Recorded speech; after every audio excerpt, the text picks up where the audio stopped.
Hello everybody, welcome to my new video about software testing insights. My name is Valentijn Peters and this video is a follow-up of the video test automation tool selection. With 49 people watching the previous one, I thought it may be time to make a new video blog. So let's take a group A and a group B.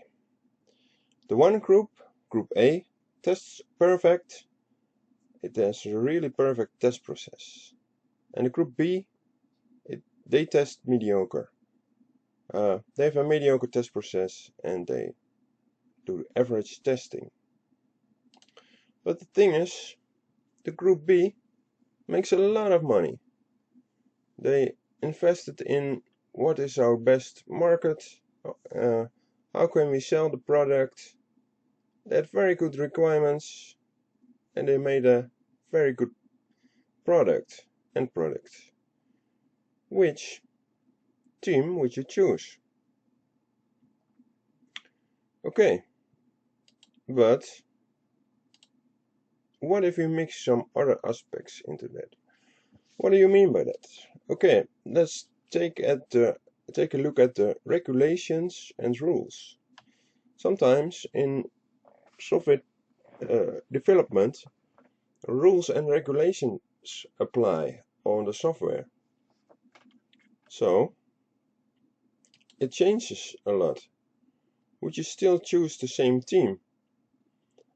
What if the software is with a lot of bugs in production and well, they don't apply to all the rules and regulations?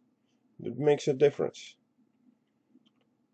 So let's have some other aspects into view. For example, the group A tests very well and they discover things. They know how to adjust the software so that the mobile phone can have a camera in it. Because they test so thoroughly and so well, they discovered.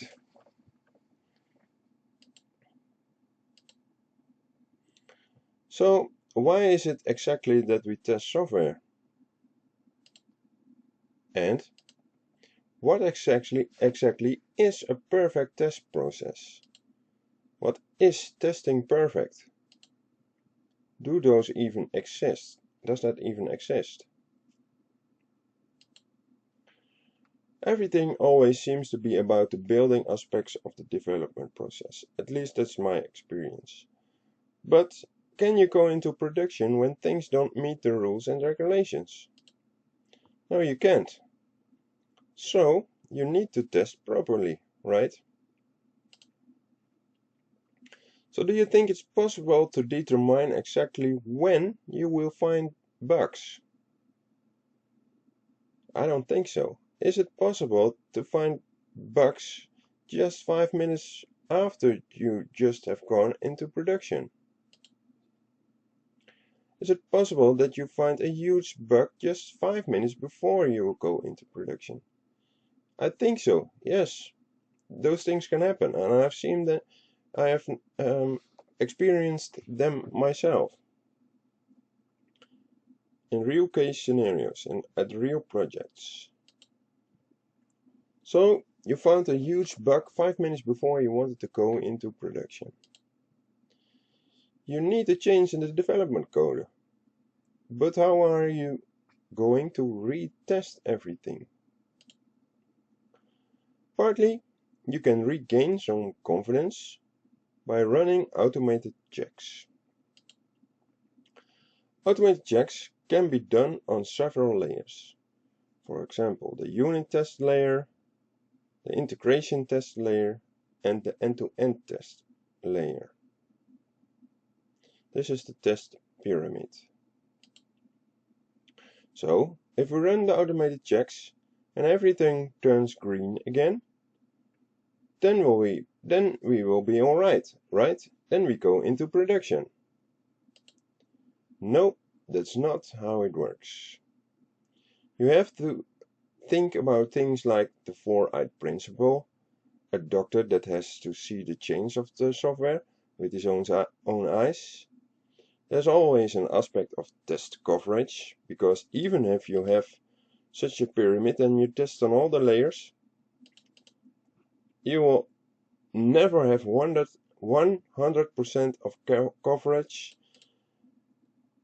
Sometimes you see that there is 85% coverage on the unit test layer because of the tools that can give you such statistics, but on the other two layers it's already far more difficult to give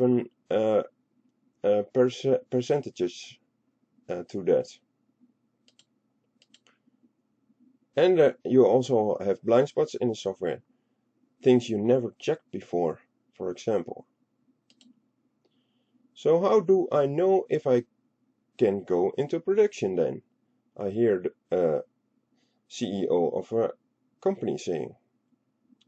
Well, if you have an end-to-end test report on this layer, because you use tools on it, for example Selenium or Catalan Studio, Playwright or Cypress, or other end-to-end test tools like Tosca, they can give you a report after testing.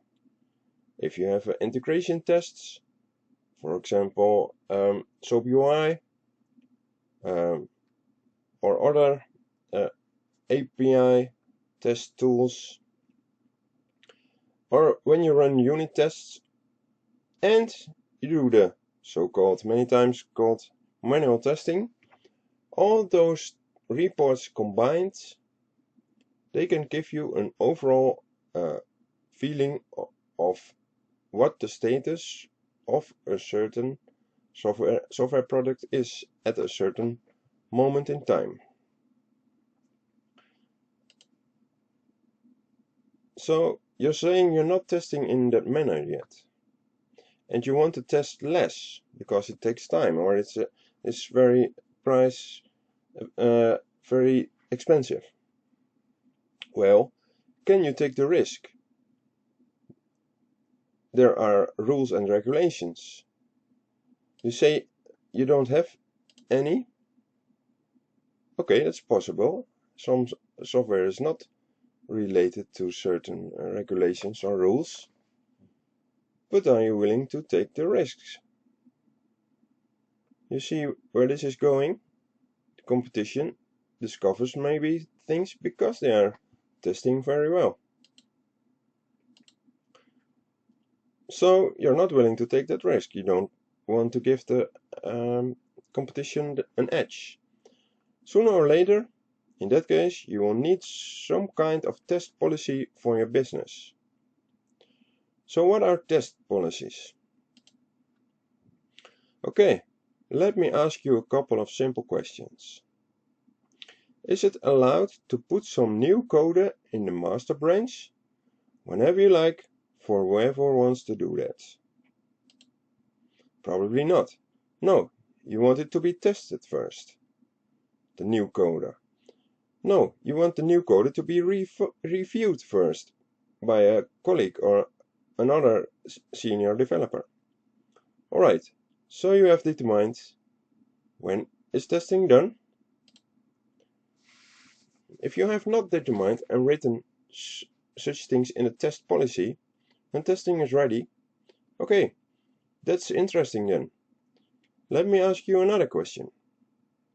Have you determined when you are going to start testing? When is testing started? Let's make it more complex for a moment.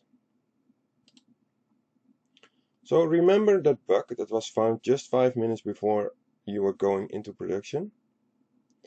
When do you think is the start of retesting after the change in the master branch code?